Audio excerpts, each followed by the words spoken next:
What if one simple act of kindness offered without a name, without a second thought, quietly rewrote the future of 3 lives?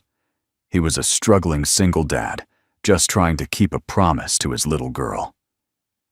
She was a pregnant stranger, exhausted and silent in the airport line. He gave her his seat.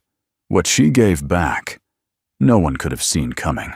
Before we begin this unforgettable journey of grace, second chances and the kind of love money can't buy, if stories like this speak to your heart, we'd be honored to have you join our community.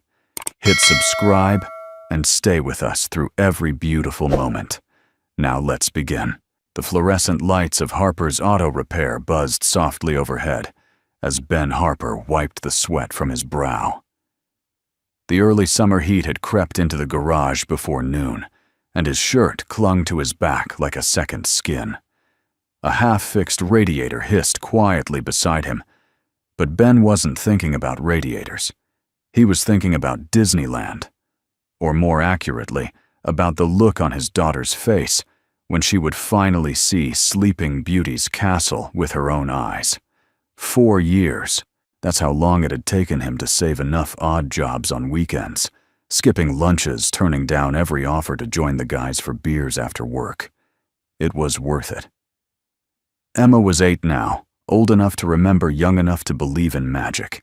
He wanted her to have something big, something wonderful, a memory that didn't include hospitals or whispered prayers. He didn't even hear the bell over the garage door when it rang, but he recognized the voice. Daddy, Daddy. Look what came. Emma's sun-bleached curls, bouncing, burst into the garage holding a white envelope. Her cheeks were flushed from the summer heat, but her eyes were alight with excitement. Ben stood up straighter, wiping his hands on a rag. What's that, sweetheart? It's from the airline. Remember that contest you entered? The scratch and win thing at the gas station. Ben took the envelope, his hands suddenly clammy. He hadn't thought about that entry in weeks, a random card you had to rub off after filling up at a participating station. A gimmick like most things, he tore it open. His eyes moved down the letter once, then again. Slower, congratulations. You've won 1 first-class ticket with Redwood Skies Airlines to any domestic destination of your choice. Ben blinked. No way, Emma gasped. We won, Ben chuckled, still disbelieving. Well, I won 1 first-class ticket. Her little face fell slightly. Just 1, Ben smiled and knelt beside her. Hey, you think I'm gonna let you sit and coach while I sip orange juice in a leather chair? No way, we'll switch. She giggled but then leaned in. Or maybe we just sit together in coach, like always. Ben ruffled her hair. We'll figure it out. Disneyland is happening. For the first time in years, Ben felt like the world was giving something back. Not much, but enough to breathe. The flight was 2 weeks away, just long enough for Ben to clean his best jeans, press his only decent shirt, and pack Emma's little suitcase with every sparkly thing she owned. He didn't tell anyone at work. It felt too personal, too sacred. He didn't want to jinx it. At the airport, Emma clutched her sketchbook to her chest, too excited to sit still. She'd drawn a castle complete with glitter glue and pencil-drawn fireworks. Do you think we'll meet Mickey today? Ben smiled. He might be busy, but I heard he always waves at pretty girls who draw him pictures. The boarding call came, and the terminal buzzed with travelers of every kind, businessmen glued to their phones, families herding toddlers, honeymooners glowing with sunburns. Ben looked down at the boarding passes. One said, First class, the other coach. Seat 34B. He took a breath. Okay, you ready? Emma nodded enthusiastically. Ready. Just then, from the corner of his eye, Ben noticed a woman struggling near the check-in podium.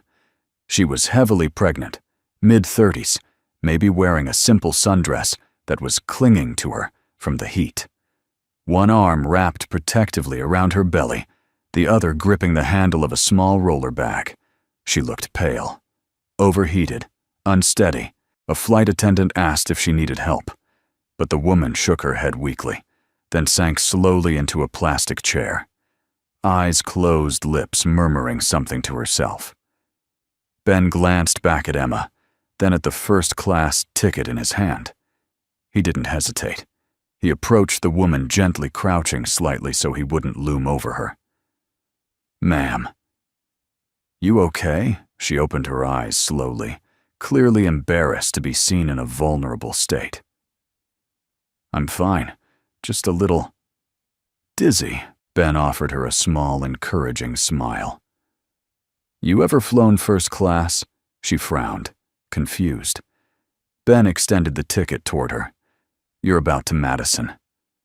Vance stared at the man offering her the ticket, like he had just handed her a galaxy. Of course, she could have bought out the entire cabin if she wanted, but not today. Not this trip. She had boarded using a false last name. No assistant, no security detail, no press, just her and her unborn child. She didn't want the world to know where she was going, or why. But this man didn't know that he didn't know who she was. And still, he gave without question. Her throat tightened. "I can't accept that. You can," Ben said gently. "You should. Besides, I've got a window seat in the back with the world's best view." She studied him, his worn jeans, the calluses on his fingers, the warmth in his eyes. "Thank you," she whispered, taking the ticket with trembling hands. Ben nodded and rejoined his daughter, who beamed up at him like he'd just saved a princess. Maybe in a way he had. The moment Madison Vance stepped into the first-class cabin, she felt out of place. Not because she didn't belong there, but because for the first time in her life, she wasn't supposed to. Her name wasn't on the manifest, as Madison Vance, CEO of Vance Aviation Holdings and majority shareholder of Redwood Skies Airlines. No press agents, no assistants, no polished image to maintain. She was flying as Emily Grant, a name she hadn't used since college. The name on her boarding pass might have been a fabrication, but the weariness in her body was all too real. Her pregnancy, now in its 7th month, had taken a sudden toll. She hadn't expected the dizziness to hit so hard in the terminal. Her doctor had warned her to rest, but she couldn't rest. Not until she was somewhere. No one knew her name or the billion-dollar legacy attached to it. She eased into the wide leather seat, grateful for the soft cushion and quiet.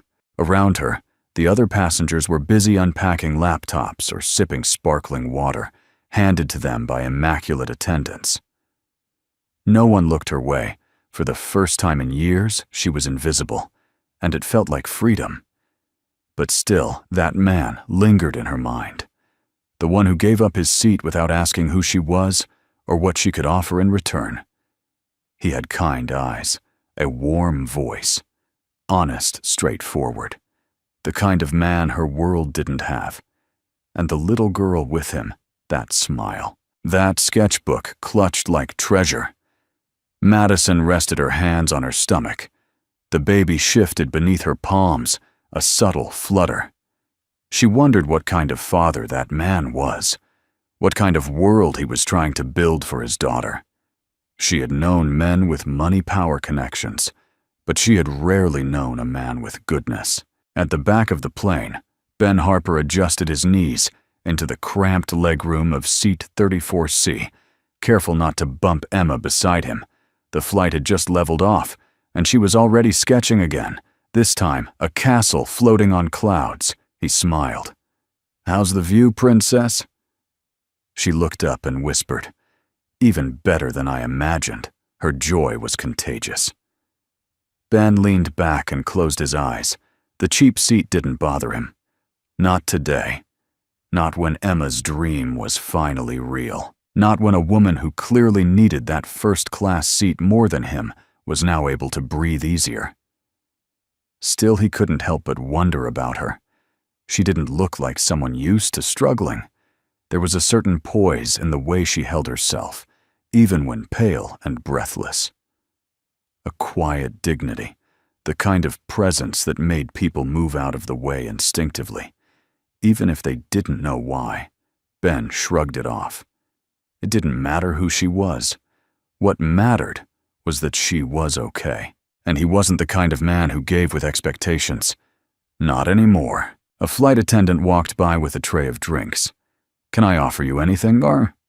Ben glanced at Emma, who perked up. "Do you have apple juice?" The attendant smiled. "Coming right up." Ben chuckled. "She's easy to please. I'll just take some water." A few minutes later, the attendant returned, not just with drinks, but with a small envelope. "Compliments from a first-class passenger," she said, handing it discreetly to Ben. He frowned. "Sorry." The woman leaned in with a professional smile. She insisted I not say her name. "Just said to pass this along." Emma tilted her head. "What is it?" "Daddy." Ben opened the envelope. Inside was a single sheet of stationery. No logo, no signature. "Thank you for your kindness. People like you remind me why I still believe in grace." A grateful stranger, Ben stared at the note for a moment, letting the words sink in. Then, without a word, he tucked it carefully into his pocket, not because it was important, but because it was rare and real. Back in first class, Madison watched from behind her in-flight magazine as the attendant returned. She saw the man glance at the note, then slide it away with care, not pride, that moved her more than any public gesture would have. There had been a time when she believed she could count on people. That was before investors turned friends into threats, before journalists painted her grief as weakness, before every handshake came with a non-disclosure agreement. But this man didn't even ask for her name, and he didn't know that she had once sat in boardrooms with presidents of nations, that she had negotiated billion-dollar contracts, that she had been named America's most powerful businesswoman 3 years running. To him, she was just a tired, pregnant woman, and that was more than enough. Later, as the plane began its slow descent into Los Angeles, Madison looked out the window at the endless sprawl of city lights. Somewhere down there, a life was waiting for her child, a quieter one, maybe even a better one. But her thoughts drifted back, not to what was ahead, but to the man and the little girl with the sketchbook. She hadn't asked his name either, but she had a feeling this wouldn't be the last time their paths crossed. The moment the plane touched down, a gentle jolt rippled through the cabin. Emma stirred in her seat, blinked at the bright California light streaming through the window, and smiled in that half-dreamy way only children could. "We're really here," she whispered. Ben chuckled. "We're really here."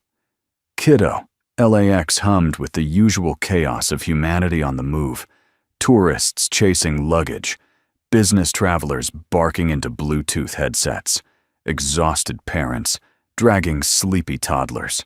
Ben and Emma stepped into the stream, hand in hand, her little suitcase trailing behind like a faithful pet. Ben didn't look back toward first class. There was no reason to. That part of the story was done, or so he thought. He didn't notice Madison moving carefully a few paces behind them, her hat pulled low, sunglasses disguising the sharpness of her cheekbones. No one gave her a second glance. She preferred it that way. She watched as the man and his daughter paused at the airport mural, a painted collage of palm trees, oceans, and Hollywood stars. Emma pointed excitedly, chattering about what they might see next. Ben knelt beside her, pointing out shapes in the clouds, patiently answering every question, like it was the most important one he'd heard all day. Madison's heart tightened in her chest, not out of longing, but something quieter. Gentler envy had no place in it. It was recognition. She saw in him something she had long thought extinct joy, not rooted in success, but in presence. She slipped past the crowd and toward the car service that waited for her at the curb. A black SUV with tinted windows. Inside was silence, climate control, and solitude. She should have felt relief. Instead, she looked out the window and whispered, "What if I got his name?" But the SUV rolled away, and the moment was gone. Ben and Emma checked into a modest motel on Harbor Boulevard. Nothing fancy, but clean with a little swimming pool shaped like a kidney bean. The front desk clerk gave Emma a Disneyland brochure with glossy photos of smiling children, and she held it like a treasure map. "Think we'll see the princesses?" she asked as they unpacked. Ben tossed her sparkly backpack onto the bed. "Only if you remember your manners, and don't draw on any walls." "I only did that once," she said, with mock indignation. "Twice," he corrected, laughing. Emma stuck out her tongue, but her smile stretched ear to ear. Ben couldn't help but admire her resilience. There were so many days he had worried she'd never recover from the loss of her mother. But here she was, sketching on hotel notepads and dancing across the carpet. It reminded him that sometimes survival looked like joy. Meanwhile, 20 miles away in a high-rise suite in downtown LA, Madison sat on the edge of a designer couch, unread newspapers piled at her feet. She stared at her phone thumb, hovering over a text thread from her chief of staff, who had messaged her 5 times already that day. She hadn't replied. Instead, she tapped open her photo gallery. She'd snapped a single picture from her seat in first class, blurry and rushed. But there it was, a man in a flannel shirt crouched beside his daughter as she showed him something in her sketchbook. No names, no details, but somehow she felt like that one image had more clarity than anything in her life. These past 2 years, her thoughts were interrupted by a soft knock. Miss Vance, a female voice, called, "Your doctor's here." Madison straightened her spine and composed her expression. She welcomed the young OB-GYN with a polite smile and allowed her to do the checkup in silence. Everything was normal, thankfully. "You've been traveling," I see, the doctor asked gently. Not judgmental, but curious. I needed to feel anonymous again. Madison replied. "It's underrated," the doctor smiled. "You know, babies are good at sensing things. Tension, calm, joy. Whatever you're chasing, I hope you find it." Madison nodded. "So do I." That evening after dinner at a nearby diner, Ben and Emma walked hand in hand back to the motel, the warm air thick with the smell of sunscreen, fried dough, and jasmine. "Daddy," Emma said thoughtfully. "Was that lady okay?" Ben glanced down. "The pregnant lady on the plane." Emma nodded. She looked really tired, but really pretty, like someone who doesn't get to sit down enough. Ben laughed softly. "That's an oddly specific compliment." Emma shrugged. She looked like she needed a hug. Ben was quiet a moment. "I think you're right." He didn't know why he kept thinking about her. That woman with the grace of someone used to hiding pain in plain sight. Maybe it was the way she had looked at him as she accepted the ticket, like it wasn't just a seat, like it meant something more. He shook off the thought and squeezed Emma's hand. "All right, kiddo, tomorrow we conquer the Magic Kingdom." Emma grinned with churros, with all the churros, and somewhere in the city, 2 people lay awake in separate rooms, both thinking about the same moment. A seat. A kindness, a connection. Neither of them had words for. Yet what they didn't know was that this flight hadn't ended when the wheels hit the tarmac. It had only just taken off. Madison Vance stood in front of a modest white farmhouse, wind tugging at the hem of her cardigan, the scent of damp hay and pine drifting from the surrounding Vermont woods. A narrow dirt road curved away from the front porch like a ribbon undone, vanishing into a canopy of late summer leaves. This wasn't the kind of place people expected a billionaire to disappear into. and that was precisely why she had chosen it. The farmhouse belonged to Mrs. Agnes Copeland, a retired librarian who now ran a small bed and breakfast without much ceremony. Madison had found the listing on a tucked-away travel forum, well outside the orbit of paparazzi corporate retreats or curious investors. She rented the upstairs room under the name Emily Grant, just as she had on the flight. Agnes didn't ask questions, just handed her fresh towels and warm oatmeal every morning. Madison appreciated the quiet. No board meetings, no emails, no calls from people wanting things they never earned. Only the rhythm of wind through the shutters, and the soft, persistent movements of the baby inside her. She'd once lived in penthouses with panoramic views and six-figure lighting fixtures. But here, in this creaking old house, she finally felt the luxury of being unseen. Still, the silence hadn't drowned out his voice. She couldn't stop thinking about the man on the plane, the way he had offered his seat, as if he were offering nothing more than a napkin, but meaning so much more. The calm in his eyes, the gentle way he had spoken to his daughter, the kind of father she hoped she could be, only in her case, she'd have to be both parents. She hadn't expected her life to unravel so quickly. Last year, she had been engaged to Edward Langston, heir to an old New England political dynasty.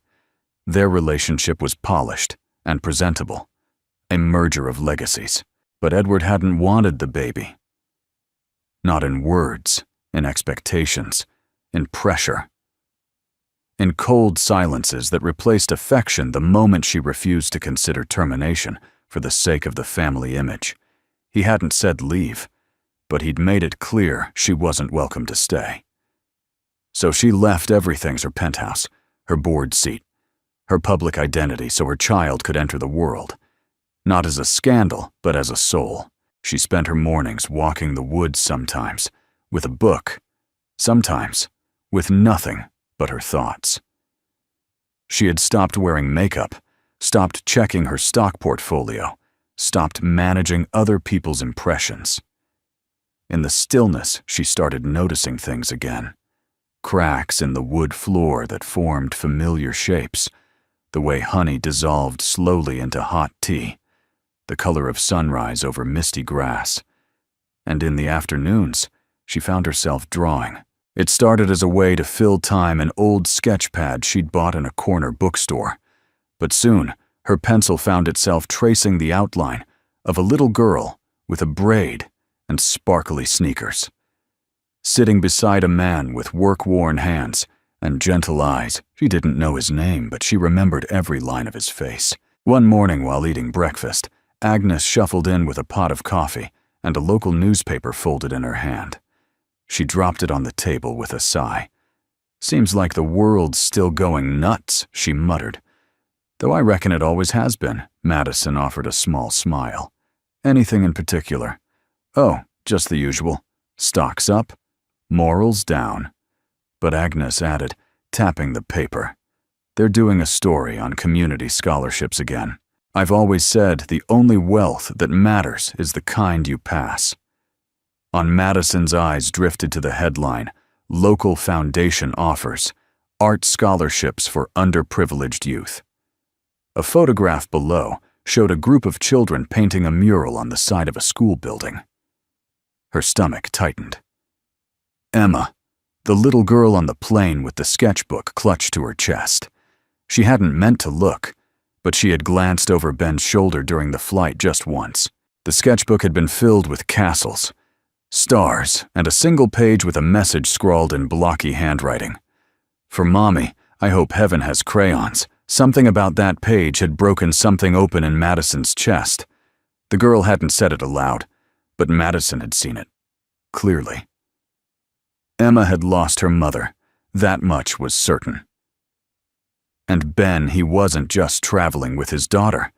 He was raising her alone. Later that night, after the house had gone quiet, and the Vermont stars came out in crisp handfuls, Madison opened her laptop for the first time in weeks.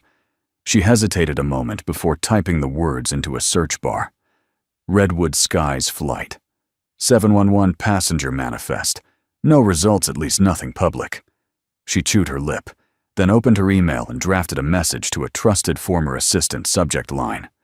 Blank, I need the name of a man. He traveled on flight 711 last week with a little girl named Emma. He gave up his first-class seat for a woman. I don't know his last name. I only know his kindness, and I need to know if that kind of person still exists. She hovered over the send button, then pressed it. For the first time in months, she felt something that wasn't fear, wasn't fatigue. It was hope. The email Madison had sent sat in her outbox for less than 6 hours before she got a reply. It came at 4:12 a.m., just before dawn, turned the Vermont sky lavender. She hadn't been sleeping much. The baby shifted often. Now, reminding her sometimes, gently. Sometimes. Not that life was on its way ready. Or not. She opened the message with a strange mix of nerves and purpose. His name is Benjamin Harper.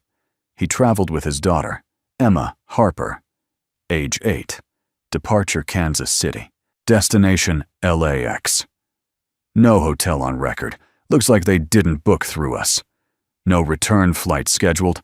Want me to dig deeper? Madison stared at the screen. Benjamin Ben. The name fit, strong but quiet, like the man who had knelt beside his daughter, as if the whole world fit in her laugh. She typed a single word in reply. Yes. In a modest home tucked behind a garage just outside Topeka, Kansas, Charlotte Ellison wiped her hands on her apron and peered into the pan where cornbread bubbled golden. She wasn't expecting company that day. Certainly. Not a woman wearing a gray wool coat, simple flats, and a calm smile that didn't match the elegance of her posture. "May I help you?" Charlotte asked, opening the screen door halfway. The woman removed her sunglasses. "I'm looking for Ben Harper." Charlotte narrowed her eyes. "Who's asking?" "I'm a friend," Madison said gently. "Or at least I hope to be." Charlotte studied her for a moment longer, then motioned toward the porch swing. "Ben ain't here. Took Emma to California for the week. Disneyland." Something about keeping promises. Madison's heart gave a curious twist. He mentioned that on the plane, Charlotte sat down slowly, as if her bones remembered things her voice hadn't spoken yet. "You're the one he gave the seat to." Madison blinked. "He told you." "No, but you look like someone who doesn't need first class, but needed it that day." That stopped Madison cold. There was no judgment in Charlotte's tone, just a quiet clarity, like someone who had seen more than her share of human weakness, but chose to show grace. "Anyway, I needed to breathe," Madison admitted, and he didn't even ask why. He just gave Charlotte, smiled softly. "That sounds like Ben. I don't know what I'm doing here," Madison said almost to herself. "Yes, you do," Charlotte replied. "You're trying to remember what it's like to be seen without being known." Madison stayed only 10 minutes. She didn't ask invasive questions, didn't leave a business card, just her first name, and a thank you that lingered longer than she meant it to. She left behind a package wrapped in brown paper with a child's art set inside. Watercolors, brushes, heavy paper, and a note written in round, thoughtful handwriting. "Emma, you have the eyes of an artist and the heart of someone who's been brave before. Draw the world you want to see for my." Then she returned to the inn in Vermont, packed her bags, and boarded a quiet flight back to California. She didn't know what would happen next, but she knew she couldn't sit in silence anymore. The world was wide, and somewhere in it was a man who had given her more than a seat. He had given her a reason to believe again. Back in Anaheim, Ben and Emma were standing in line for a ride when his phone buzzed. Unknown number. He almost ignored it, but something nudged him. "Hello," a familiar voice answered, soft. "Steady, Mr. Harper." He paused. "Yes, this is Madison from the plane." He said nothing for a beat, then stepped out of line, placing a gentle hand on Emma's shoulder. "Are you all right?" "I am," she said. "I didn't call to ask for anything. I called to thank you, and to tell you I visited Kansas." His brow furrowed. "You would I met someone named Charlotte. She made me cornbread and told me not to forget who I am." Ben exhaled, a quiet chuckle escaping. "That sounds like Charlotte. I also left something for Emma. I hope that's okay." "It's more than okay. She'll love it." There was a pause. Not awkward. Just full. "I'd like to see you again," Madison said quietly. "If that's something you'd be open to." Ben looked out at the sun setting over Main Street. Children ran past, holding balloons. Parents chasing behind. Emma was watching a performer dressed as a fairy, eyes sparkling. He thought about the woman who had taken the seat he gave up, the woman who had every reason to forget him, but didn't. "I think I'd like that," he said. They didn't plan a meeting right away. Life was still messy, time was still short, and Madison had a nursery to prepare. But something had been set in motion. A kindness, a connection, a second chance neither of them had expected. Back at their motel that night, Ben found the brown package waiting at the front desk. Emma tore it open and gasped so loudly that the receptionist laughed.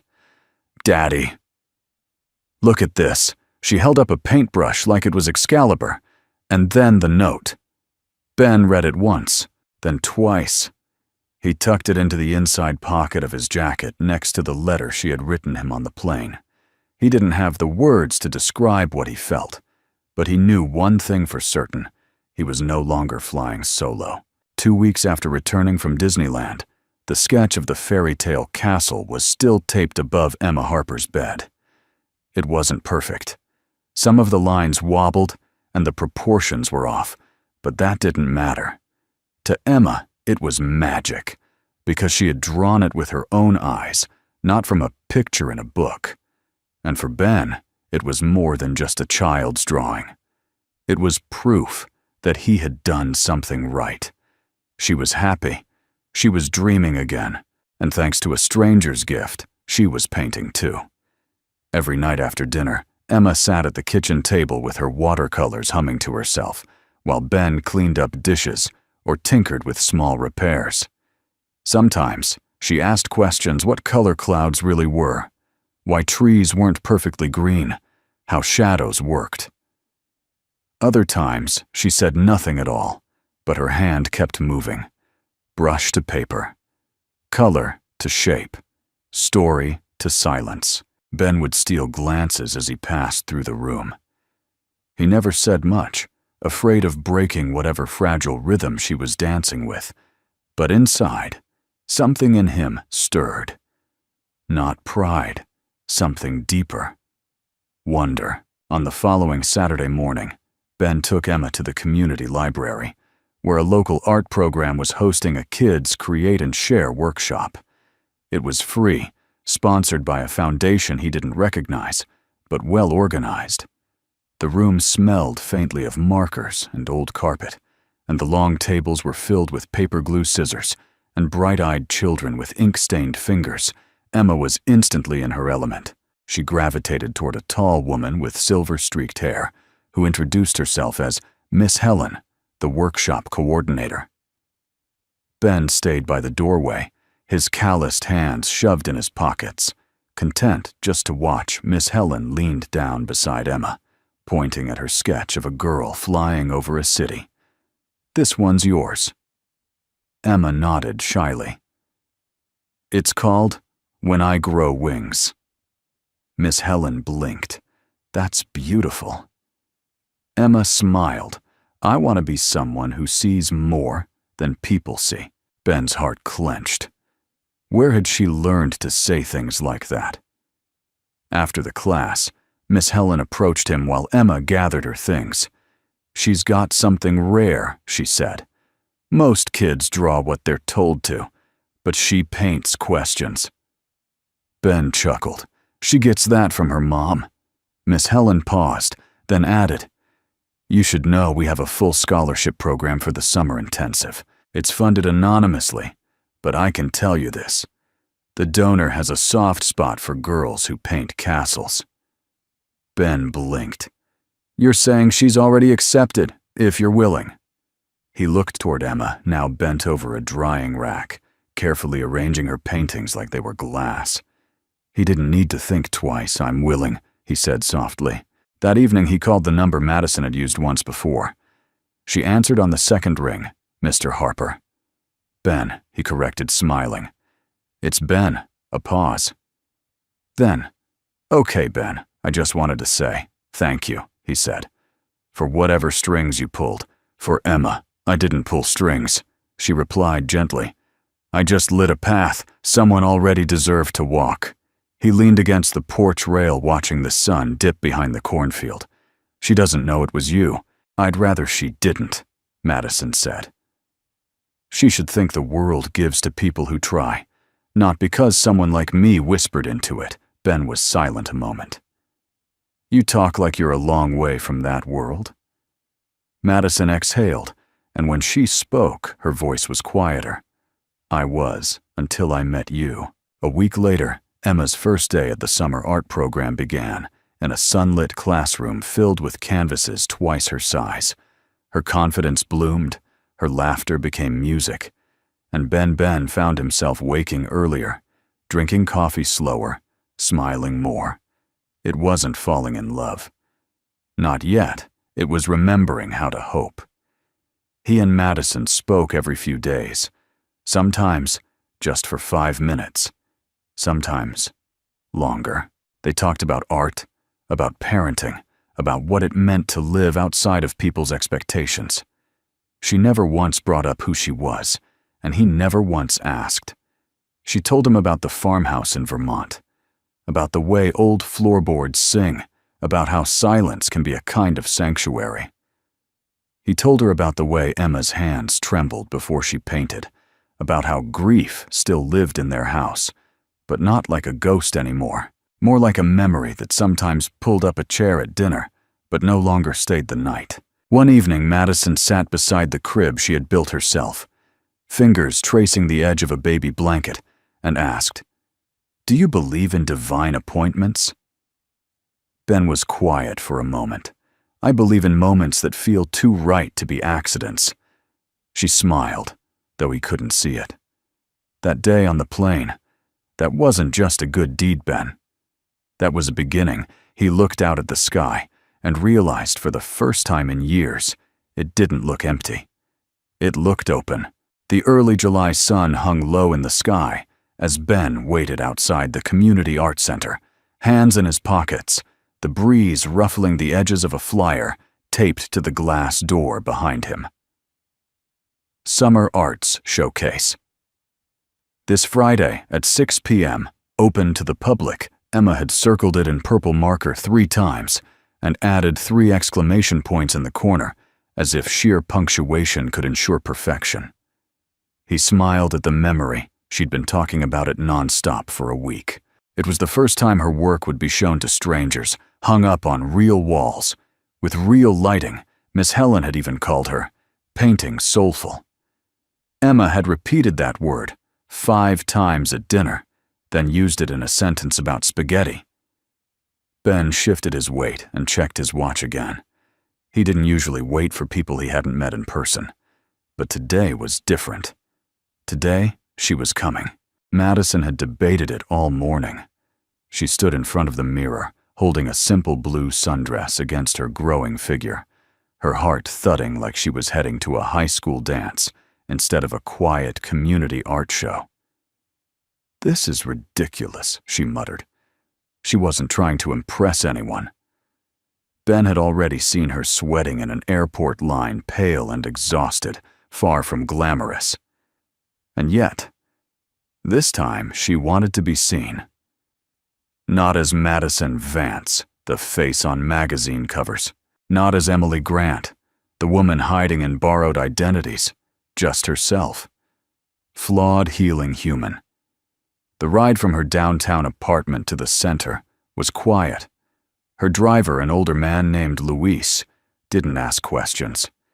He'd been with her for 3 years and had learned that silence was a service. When they arrived, she stepped out slowly, hand over her belly, and looked up at the building. Not fancy, not polished, but warm. And there waiting outside in a faded button-down and jeans that had seen better days was Ben. He looked up, saw her, and smiled in that slow, steady way of his. No flash, no pretense, just welcome. They didn't hug. They didn't need to. He opened the door, and she stepped through.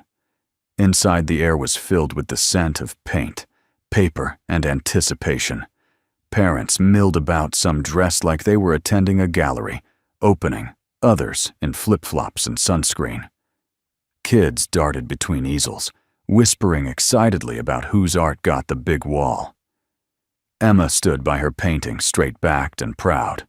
When she saw Madison, her face lit up. "You came," Madison knelt carefully. "Of course I did." Emma took her hand and pulled her over to the display. It was a watercolor piece, whimsical and bold, of a little girl with wings flying above a city.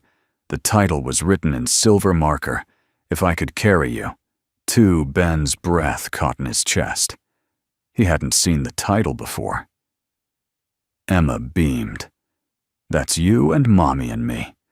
But she's light now, so I can carry both." Madison blinked quickly, her hand still in Emma's. "It's beautiful," she whispered. Ben stepped closer, gently placing a hand on his daughter's shoulder. "It's more than beautiful, kiddo. It's brave." Emma giggled, then leaned in conspiratorially. "Miss Helen says the silver makes it professional." Madison laughed. "It absolutely does." Later, after the showcase ended, and Emma joined the other children for juice and cookies, Ben and Madison found themselves sitting on a bench outside under a string of warm lights. The sky above was streaked with soft pinks and lavender clouds, the air thick with the quiet hum of summer cicadas. "She's really something," Madison said, eyes still fixed on the doorway. "She is," Ben agreed.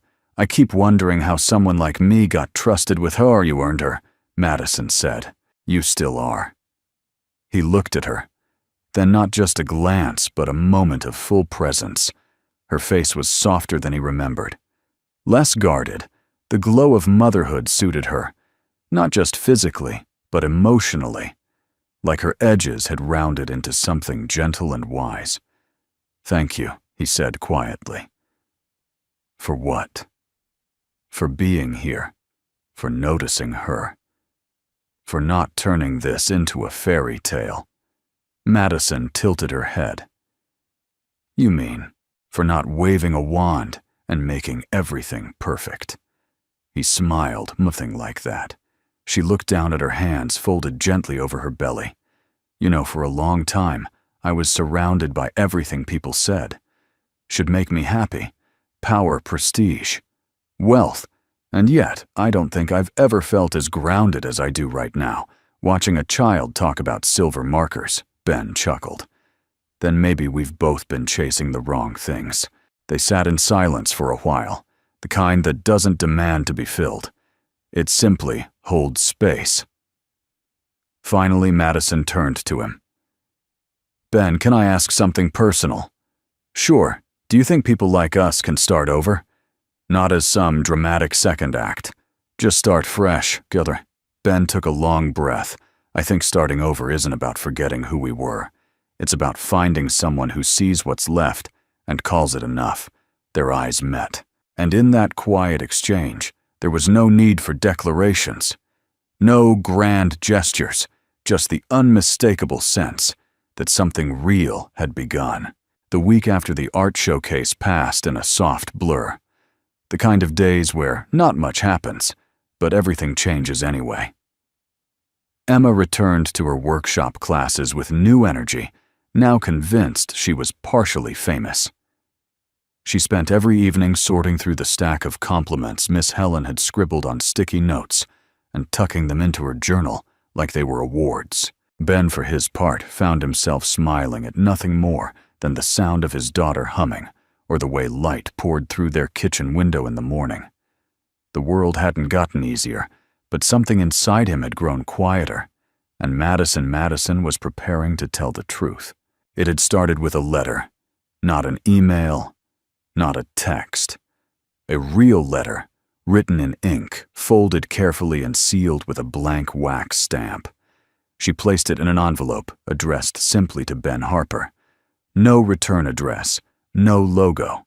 She sat with it for 3 days before delivering it in person. It was a Tuesday afternoon when she called him. "I was wondering," she said gently, "if you and Emma might like to join me for lunch." Ben hesitated. He wasn't used to being invited to anything that sounded even remotely formal, but her tone wasn't formal.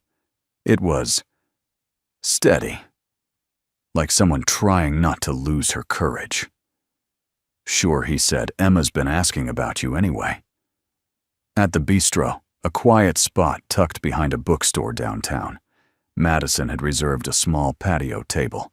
She wore no makeup, just a linen blouse and soft sandals, her hair pulled back in a low bun. When Ben and Emma arrived, she stood to greet them, her smile warm but slightly nervous. The food was simple. Grilled cheese for Emma, chicken salad for the adults, but the air felt thick with something unsaid. Emma chatted excitedly about a new painting series she was working on, complete with hand gestures and a thorough explanation of why clouds should never be painted white. Madison listened with delight, occasionally meeting Ben's eyes across the table. There was admiration there, but something else too. A quiet ache. After dessert, Emma's second cookie, Madison reached into her purse and slid the envelope across the table toward Ben. He looked at it, confused. "What's this?" "My truth," she said, simply. Ben glanced at Emma, who was now doodling in her napkin. "Should I read this now? I'd like you to." He opened it slowly, fingers. Suddenly, unsure. The handwriting was neat, slanted slightly. The ink, a deep blue. "Ben, my name is Madison Vance. You may have heard that name before, maybe on the news or in the business pages. I'm the founder and majority owner of Vance Aviation Holdings. Redwood Skies is one of our companies. I was the woman in the first-class seat. You gave up at the time. I didn't want you to know who I was. I was exhausted emotionally and physically. I was trying to escape a life that, on paper, looked perfect, but in reality had become unlivable. My child was conceived at a time of deep personal loss, and I needed space to grieve and begin again on my own terms. That day, you gave me more than a seat. You gave me grace.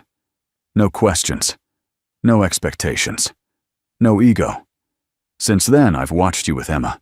I've seen what kind of father you are, what kind of man. And I realized maybe the life I ran from wasn't the problem. Maybe it was the life I hadn't met yet. I'm sorry I didn't tell you sooner. I didn't want to scare you away, or worse, dishonor the trust we've built. But I believe you deserve the truth. And I hope this doesn't end things.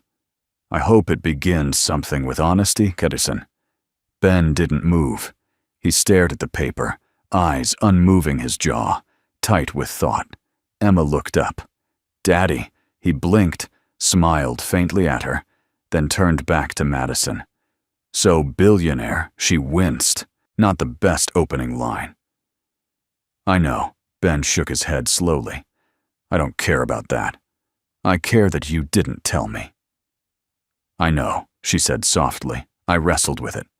"Why now? Because if this ever becomes more than friendship," she said carefully, "I want it to begin without a lie between us."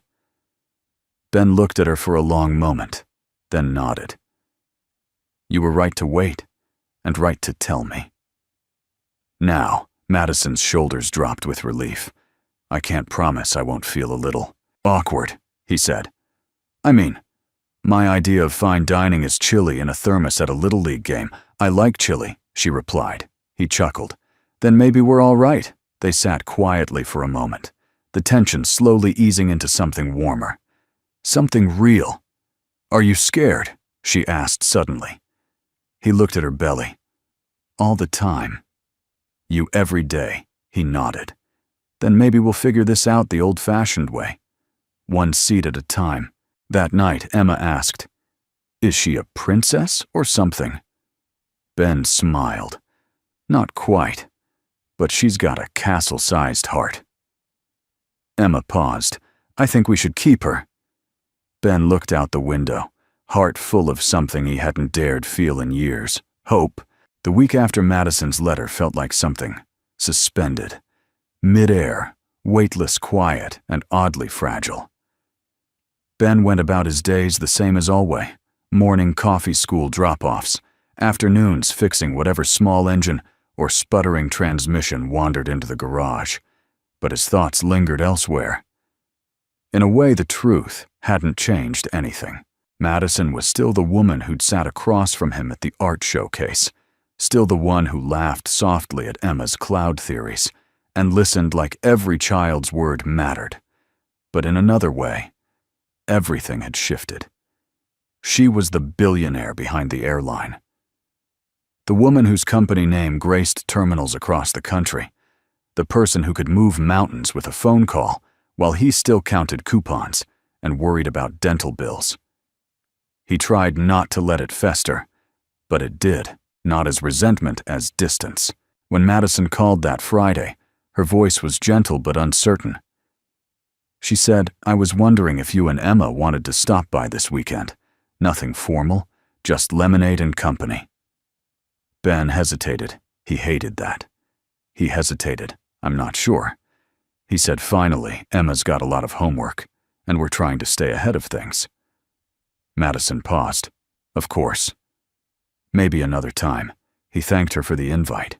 She thanked him for answering, and then the line went quiet. That weekend, Ben took Emma to the park. She raced between the monkey bars and the swings, while he sat on a bench, watching a couple push a baby stroller nearby. They weren't dressed fancy, just jeans and sneakers like him. But the woman rested her head on the man's shoulder, and he reached up and kissed her forehead without thinking. Twice. Ben felt a tug inside. Not jealousy, just that quiet ache again. The one that reminded him what it meant to want something more and to fear that wanting made you foolish. Later, as they walked home with grass stains on their jeans and chocolate ice cream still smudged on Emma's chin, she looked up at him and said, Are we going to see Madison soon? He smiled down at her. Why do you ask? Emma shrugged. She makes you smile like when I draw cats with 6 legs. Ben laughed, but something caught in his throat. I don't know. Kiddo, he said. After a beat, sometimes grown-ups get scared too. Emma was quiet for a moment. Then she said, She never made me feel small. That stopped him cold. He'd been so preoccupied with his own discomfort, he hadn't noticed what Emma had already understood. Madison never made them feel less. She never flaunted what she had, never treated them like charity or novelty. She listened, shared, laughed, cared, and she told the truth when it would have been easier not to. That night, he pulled out the letter again. He read it slowly like he had the first time letting each line breathe. There was no manipulation in it, no arrogance, just a woman trying to be seen, trying to build something different, something lasting. And for the first time, Ben wondered if maybe it wasn't Madison's wealth that had created the distance.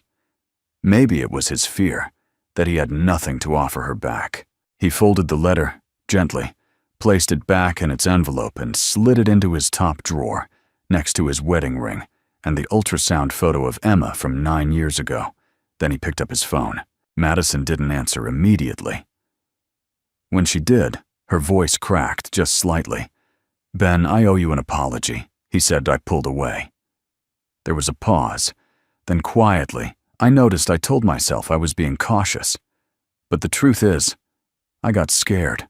I thought maybe I didn't belong in your world." "Ben," she said gently, "you gave me your seat before you knew my name. You belong in every world I want to build." The words hit him like warm rain. "Emma misses you," he added. "I miss both of you," she said. "I haven't laughed the same since that cookie fight," Ben chuckled. "She still insists she won." "She did," Madison replied. He hesitated. "I don't know how this works." "Us with everything so different. We're not different where it matters," Madison said. "We both know how to lose, how to love, how to start again without fanfare." Silence filled the space between them, not empty but thoughtful. "I'd like to see you." Ben said I'd like that too. The next day, Madison arrived at their house with a basket of muffins she'd made herself and a bouquet of sunflowers Emma had once called the flowers that look like smiling faces. They didn't plan a speech. There were no declarations, just the soft reweaving of trust. One laugh, one story, one shared glance at a painting on the fridge. And when Madison stood to leave that evening, Emma ran after her with a tiny canvas in hand. "It's for the baby," she said. "So she knows she has family." Madison took the painting with both hands, as if it were made of glass. On it was a house with a tree, a sky full of silver stars, and 3 figures standing hand in hand. Madison knelt and whispered, "She's going to love it." Ben watched them, something in his chest unfolding slowly, like a door he'd forgotten how to open. He didn't say it out loud, but in his heart he knew. This woman hadn't come to change his life. She had come to belong in it. The first time Madison saw Ben's backyard, she said it looked like the kind of place where a life could actually grow. It was nothing grand. A square patch of grass ringed by patchy flower beds, one creaky porch swing, and a leaning shed in the corner that had once been blue, but now lived somewhere between gray and memory. But to her, it was perfect. It was real. That Saturday, the 3 of them, Ben, Emma, and Madison, spent the afternoon in folding chairs beneath a makeshift sunshade. A pitcher of lemonade sat on a paint-splattered card table, and Emma fluttered around them like a firefly, occasionally stopping to add brushstrokes to the sidewalk with washable chalk. Madison leaned back in her chair, one hand resting on her belly, the other wrapped around a sweating glass. "This," she said softly, "is the first time I've sat still in months." Ben glanced over at her. "You don't sit still," she smirked. "My life has been a series of boardrooms and conference calls since I was 23. My last vacation was a 3-day leadership retreat where we simulated plane crashes in the mountains." Ben chuckled. "Sounds relaxing." "It was the first time I thought about crashing for real," she said, then caught herself and laughed. "Bad joke, I'm out of practice." Ben gave her a knowing look. "You're doing fine." They shared a moment, one of those long, quiet pauses that felt less like silence and more like understanding. Later that evening, as the sun slid low and cicadas began their nightly hum, Emma tugged on Ben's shirt. "Can we go stargazing tonight?" He smiled. "Only if you promise not to ask 1,000 questions about aliens." Emma grinned. "No promises." Madison's hand drifted to her stomach again. She hadn't said much about the pregnancy, not out of secrecy, but a kind of reverence. Like she knew the baby had already changed her even before taking her first breath. "Emma," she said gently, "would you help me pick out a name?" Emma's eyes widened. "Well, I'm hoping she's as brave as you," Madison said, "and as creative, so I figured you're the expert." Emma nodded solemnly, then ran inside to fetch her idea notebook. Ben smiled, watching her go. "You really mean that?" Madison turned to him. "Ben, I've spent the last few years surrounded by people who say yes to anything I ask, but none of them really see me. Your daughter, she sees." She paused. "So do you." He looked down at the worn planks of the porch, trying to steady the warmth rising in his chest. "I'm not used to being seen," Madison tilted her head. "Maybe it's time you were—" That night, after Emma had gone to bed, her notebook still open to a page labeled Name, Ideas, Stars, Trees and Strong Things. Ben walked Madison to her car. The air was soft, the sky clear and deep with stars. He opened the passenger door for her, then hesitated. "Before you go, I have something." She turned curious. He reached into the back seat of his truck and pulled out a small wooden box. Inside was a folded piece of paper and an old airline boarding pass, creased, slightly torn but intact. She stared at it, recognition washing over her like a slow tide. "It's the ticket," he said. "The one I gave you." She blinked. "You kept it." "I asked the attendant if I could get a copy printed," he said with a shy shrug. "Thought maybe someday I'd tell Emma the full story." Madison took it in both hands, touched. Then he handed her the folded paper. "I wrote something too." She unfolded it slowly. "There's a seat in my life that used to be empty. It wasn't first class or leather or lined with champagne, but it mattered. That seat's been waiting for someone kind enough to earn it, strong enough to fill it, and honest enough to stay. You did all three. And if you ever want it, it's yours." Ben. Madison pressed her hand to her mouth. Her eyes filled, but she didn't cry. She just nodded once deeply. "Then I won't run anymore," she whispered. "I choose the seat." He stepped forward, gently wrapping his arms around her. Not a kiss, not yet. Just the embrace of two people who had finally stopped running from fear, from grief, from themselves. The next morning, Ben found a sealed envelope on his porch. Inside was a plane ticket. 3 seats, 1 destination home. The day began like any other. A breeze moved through the trees, outside the Harper house, sending tiny waves across the lawn. Birds chirped. A neighbor's lawnmower buzzed in the distance. The mail arrived just after noon, and Emma rushed to check it, still barefoot, and trailing crayon smudges on her fingers. But today wasn't like any other. Today they were flying together, not just on a plane, but into something new, something neither Ben nor Madison had planned for, but both had come to believe in. At the airport, Ben stood with one arm resting over Emma's shoulder and the other holding a single carry-on bag. He wore his best shirt, clean ironed, and probably a size too large. But Madison had said he looked honest in it, and he had taken that as the highest compliment. Emma wore her favorite purple sneakers and a sparkly backpack filled with sketchbooks, snacks, and a tiny stuffed fox named Clementine. Madison stood just ahead, boarding passes in hand, her belly round beneath a soft gray maternity sweater. She looked calm, radiant even, not because of money or makeup or magazine covers, but because she finally looked whole. When she turned and caught Ben's eye, he nodded. She nodded back. No speeches, no fanfare, just a quiet readiness. On the plane, Emma sat between them, chattering about everything and nothing. Her words painted the air with castles, storybooks, and something called cloud kissing, which she explained as the magical feeling of being above the world without forgetting it. Ben leaned back in his seat and watched her, feeling something he hadn't let himself feel in years. Safe. Not from pain, not from uncertainty, but safe in knowing he wasn't carrying it alone anymore. Midway through the flight, Madison pulled a small wrapped box from her bag and placed it on Emma's tray table. "What's this?" Emma asked. Wide-eyed. "A gift for helping me be brave." Emma tore the paper carefully and opened the box to reveal a silver necklace with a charm shaped like a paintbrush.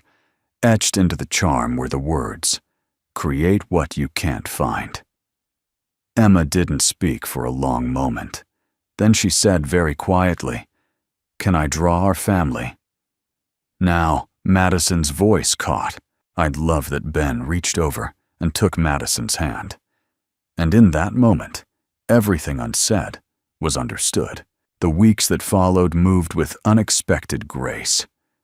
Madison transitioned her business into the hands of a trusted board and moved into a cottage on the outskirts of Ben's town, close enough to walk to the park, far enough to hear herself think.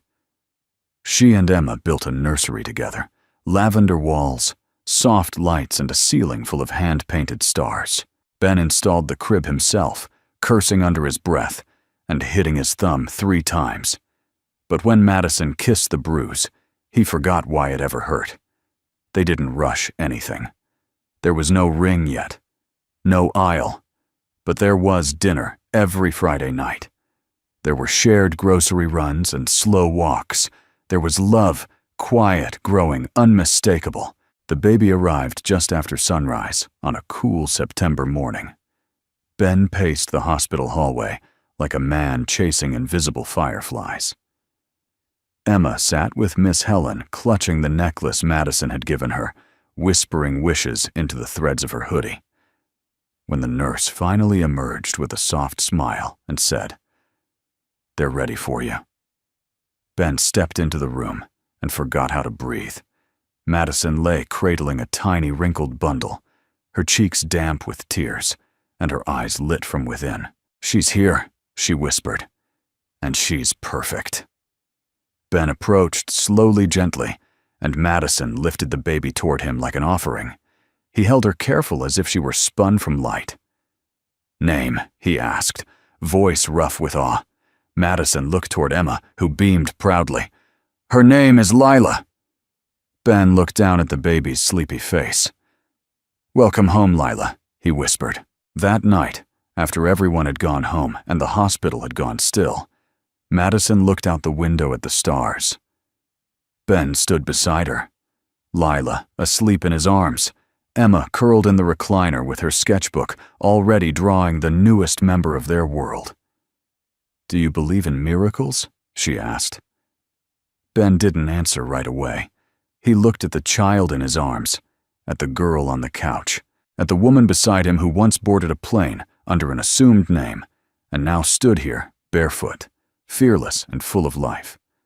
"I didn't," he said softly. "But I do."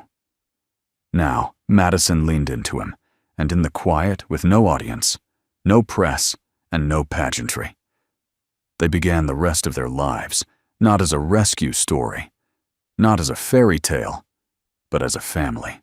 And sometimes, that one simple seat we give away turns out to be the beginning of the life we never dared to imagine. If this story touched you in any way, we'd love to hear from you. Let us know in the comments where you're watching from. We're always moved by how far kindness can travel, and if you'd like to be part of more stories that remind us of the goodness in the world, feel free to subscribe. We'd be honored to have you here.